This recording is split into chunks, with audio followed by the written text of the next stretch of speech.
Stan Lee, who we all know for the Marvel Universe and the comics, series, movies, and many games behind it.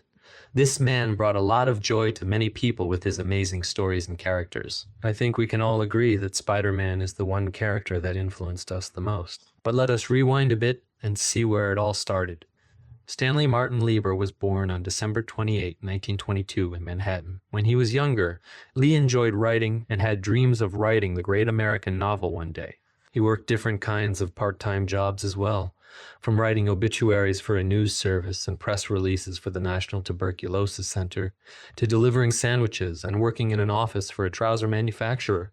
He seems to have graduated from high school early, at the age of 16 in 1939. His career started off in the same year, becoming an assistant at the new Timely Comics division belonging to Pulp magazine at the time. Lee's creative vision helped redefine the comic book industry. In the 1960s, Timely turned into Marvel, and that's when Lee started co-creating iconic superheroes. Spider-Man, created by Stan Lee and artist Steve Ditko, first appeared in the anthology comic book Amazing Fantasy 15 on August 1962. Usually, teenagers in superhero comic books were protagonists' sidekicks, but by featuring Peter Parker, things got turned around. Spider-Man is a character many can still relate with, for example, with rejection, inadequacy, and loneliness, or the line that always sticks in our head.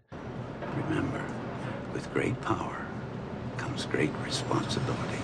Stan Lee co-created many more characters that we all know today around the same time. The Fantastic Four in 1961, Hulk, Ant-Man, and Thor in 1962, and famous characters like the X-Men and Iron Man in 1963. Imagining all those amazing characters created so close together just makes this even more amazing, in my opinion. This was also a time when DC seems to have ran into a creative drought and perfect as new audiences built for the Marvel Comics.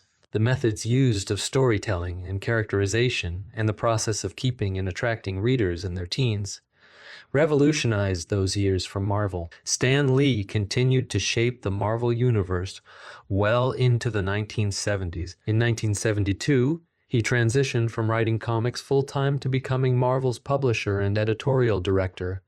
During this period, Lee shifted his focus toward promoting the Marvel brand, making Marvel a cultural powerhouse. He continued to be involved with the company through the 1980s and 1990s, but by the mid-1990s, he had mostly stepped back from day-to-day operations. Although Lee retired from regular Marvel work in the early 2000s, he remained a public figure, making cameos in the Marvel Cinematic Universe films and games, and engaging with fans until his passing in 2018 at the age of 95.